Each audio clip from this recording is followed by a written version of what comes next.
আপনাদের স্বতঃস্ফূর্ত অংশগ্রহণ এবং আন্তরিক সহযোগিতার জন্য ধন্যবাদ এবং কৃতজ্ঞতা জ্ঞাপন করছি। বাংলাদেশ পুলিশ আনোয়ারা থানা অভিবাদন মঞ্চের দিকে এগিয়ে আসছে। শান্তি শৃঙ্খলা উন্নয়ন মন্ত্রকে ধারণ করে বাংলাদেশ আনসার বিডিপি এখনও উজ্জীবিত আছেন।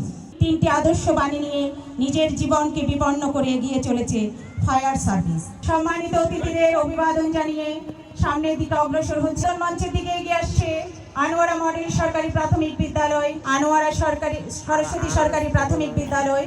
পরবর্তীতে এগিয়ে আসছে আনোয়ারা বালিকা উচ্চ বিদ্যালয়। সকল দল আমাদের আজকে প্রদানকারী শহীদদেরকে, যাদের আত্মত্যাগের বিনিময়ে আমরা পেয়েছি লাল সবুজের পতাকা, শ্রদ্ধা ভরে স্মরণ করছি সেই সব মা বোনকে যারা স্বাধীনতার জন্য হারিয়েছেন নিজেদের সম্ভ্রম। দীর্ঘ 9 মাস সশস্ত্র সংগ্রাম, এক সাগর রক্তের বিনিময়ে 1971 সালের এই দিনে বীর বাঙালি ছিনিয়ে আনে লাল সবুজের পতাকা। লাল সবুজের পতাকা আমাদের বিজয়ের মূর্ত প্রতীক। মহান বিজয় দিবস শুধু অতীতকে স্মরণ করার দিন নয়, এটি ভবিষ্যতের প্রতি আমাদের দায়বদ্ধতার কথাও মনে করিয়ে দেয়।